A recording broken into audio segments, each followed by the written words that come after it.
현재 여론조사 1, 2위인 박형준, 김영춘 후보자의 공약 키워드는 어떤지 이분들께 사실상 봐야 되니까요. 한번 보시겠습니다.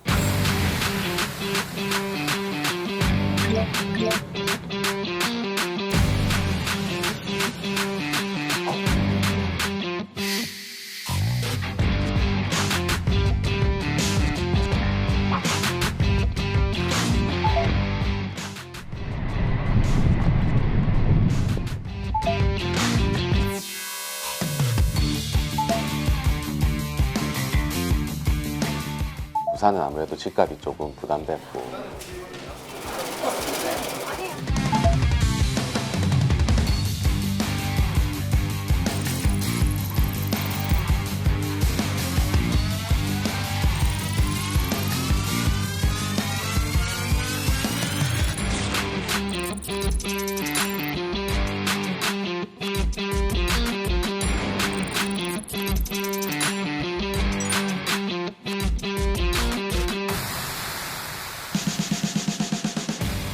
정부에서 장관도 지내보고 국회에서 3선을 하고 국회 상임위원장도 지내본 김영춘 이가 더 국비 확보에도 유리한 장점이 있지 않을까 싶습니다.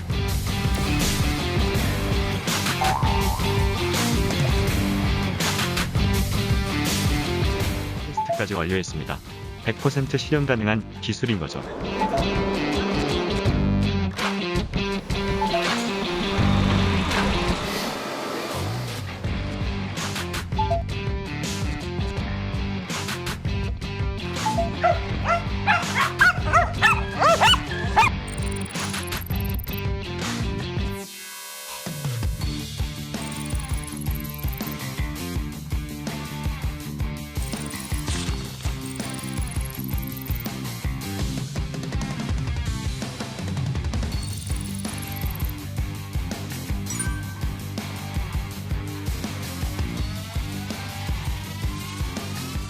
사실은 시 재정 부담을 약화시켜 주려고 민자를 하는 거죠.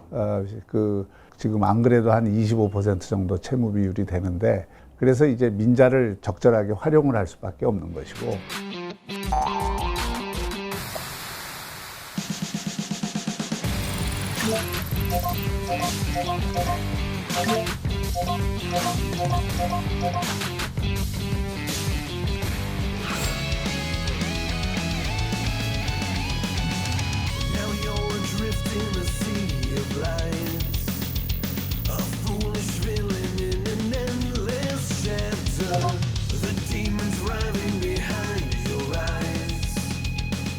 하이퍼루프는 이미 시승 테스트까지 완료했습니다. 100% 실현 가능한 기술인 거죠.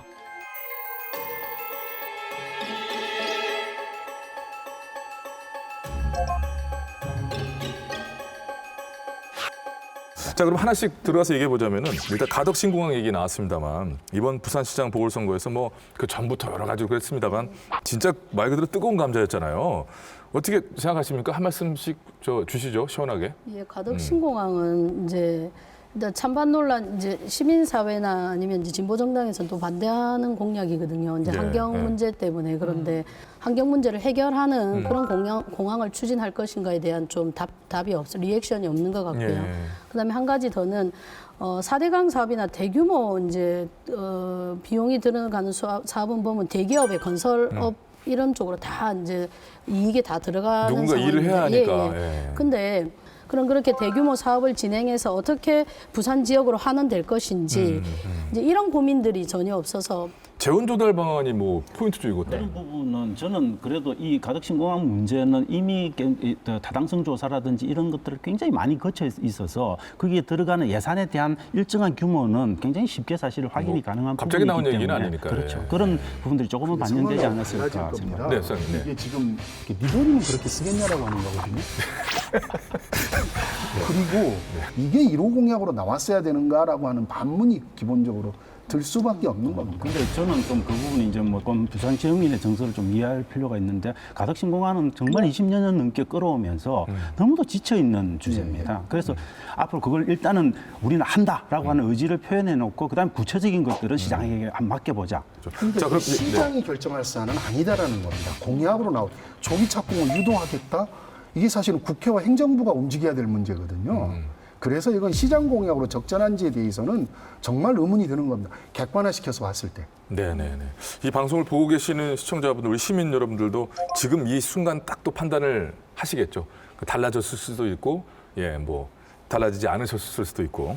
자, 그러면 박형준 후보의 1호 공약으로 얼른 또 넘어가 볼게요. 어반 루프 아까 잠깐 얘기. 이게 뭡니까? 이게 단어만 들으면 이제 위에서 막 그 미래 교통 수단이고 지금 이제 아직 상용화는 되지 않았습니다. 네. 그래서 이제 진공 튜브 속에 열차가 부상해서 가는 그런 미래 교통 수단인데 보통 1,200km 시속으로 가거든요. 근데 박형준 후보가 도입하려는 건 200에서 300km이기 때문에 또 그 기술을 또 다시 한 번 더 새롭게 해야 되는 기술적인 문제가 있고. 뭐 근데 예, 그다음에 얼핏 여기서 들어도 예. 저는 제가 차를 되게 좋아하잖아요. 네. 얼핏 들어도 이게 저희 KTX만 타고 와도 이게 있어요. 원체 빠른 열차들은 근거리가 다 다가오면 속도를 서서히 줄여야 됩니다. 그 시내에서는요. 300km라고만 하고 200km라고만 해도 200km에 도달도 하기 전에 서야 돼요. 이 어반루프는 가속하는데 20km가 걸리고요. 네. 감속하는데 10km가 걸려요. 그러면 그럼 도착하지. 30km인데 박형준 후보 공약안 중에 보면 1안과 2안이 있거든요. 1안은 55km고 2안은 47km예요. 그러면 이제 가속했다가 다시 멈춰야 되는. 그러니까 놀이열차가 그러면 되는 아니 거죠. 문제는 또 한 가지가 더 뭐냐면 그 기점과 종점에서만 정차를 하고 중간에 정류소는 하나도 없다는 쓸 수가 없죠. 예, 이런 상황이 되는 거죠. 15분 도시가 어디서 나왔을까를 보면 네. 최근에 그 많이 기사를 탔던 파리의 아니달고 시장 같은 경우가 지금 도시를 15분 안에 걸어서나 예. 자전거로 가겠다. 예. 이건 애초에 환경과 공동체라는 철학이 있던 겁니다. 근데 이게 갑자기 기후위기에 대응해서 나온 건데 전혀 다른 형태로 갖고 와버린 거죠. 15분 생활권 도시 이런 부분은 좋다고 생각합니다. 걸어서 네네. 그리고 각 권역을 나눠서 뭐 도서관, 공원 가게 한다는 건 좋지만 그렇지. 거기에 플러스 어반루프가 들어가면서 좀 오히려 갑자기, 15분 생활권 도시 공약을 주차장님 조금 부산을 너무 사랑하시네. 예, 좀 가치를 절하시키는 이런 상황이 발생. 15분형 그 되게 깔끔하고 뭔가 닛해 보이는 그 공약을 사실 어반루프가 들어가면서 완전 망쳐버린 거예요. 만약에 한다고 하더라도 건설비가 막대하게 들 뿐 아니라 운영비가 또 무지하게 많이 들어요. 지금 건설비 얘기 대충 뽑은 거 보니까는 킬로미터당 265억 원, 운영비가 또 킬로미터당 1,289억 원 뭐 이런 숫자들이 나와 있는데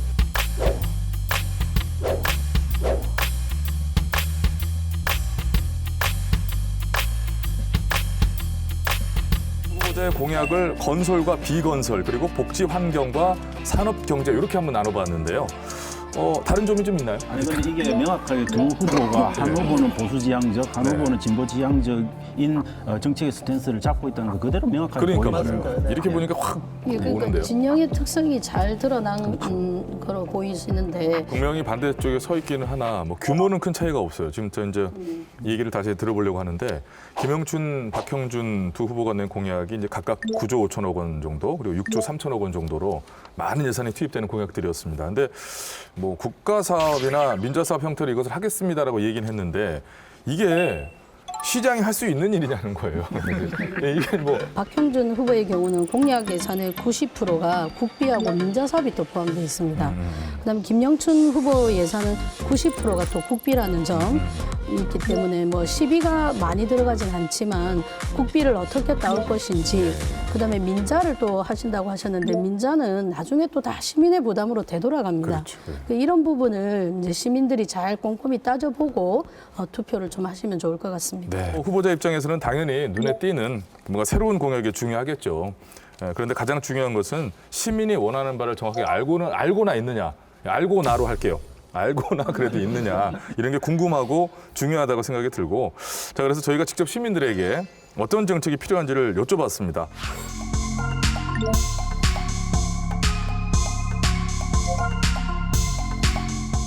대학을 갓 졸업한 사람들이 일자리를 좀 가질 수 있게끔 할 수 있을지 그런 정책이 좀 궁금하고 인구들 많이 빠져나갔다 그러는데 혹시 그걸 어떻게 좀 메꿀 생각이신지 어떻게 막을 생각이신지. 요즘에 젊은이들이 취직도 못하고 있는데 우리 아들 2명이나 있는데 아직 취직도 못하고 있는데 직장, 일자리 뭐 그런 거는 많이 만들었으면 좋겠지. 고가 아파트 이런 게 굉장히 많은데 그런 것보다 좀 서민이 할 수 있는 신혼부부들 살 수 있는 그런 아파트 이런 걸 좀 많이 좀 확보를 해서 작년에 이제 코로나가 생기면서 자영업 하시는 분이 지금 많은 애로사항을 겪고 있는데 이 시장 좀 활성화돼가지고 좀 잘 됐으면 좋겠어요. 시장. 청년 일자리, 그죠?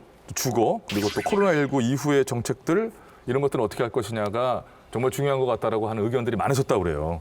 자, 두 후보자도 관련 공약들 내긴 냈을 겁니다. 어떤 내용들인가요? 네. 누구보다 대기업을 유치해서 일자리를 좀 만들어내겠다라는 공약이 많습니다. 물론 이제 가능하면 대기업도 유치하는 게 맞겠죠. 지역 도시의 경제 활성화나 일자리를 위해서. 근데 지금까지 이제 계속 거기에만 너무 매몰돼 왔었다. 그다음에 주거 문제는 박형준 후보 같은 경우는 이제 재개발 재건축 규제를 간소화하겠다 했거든요.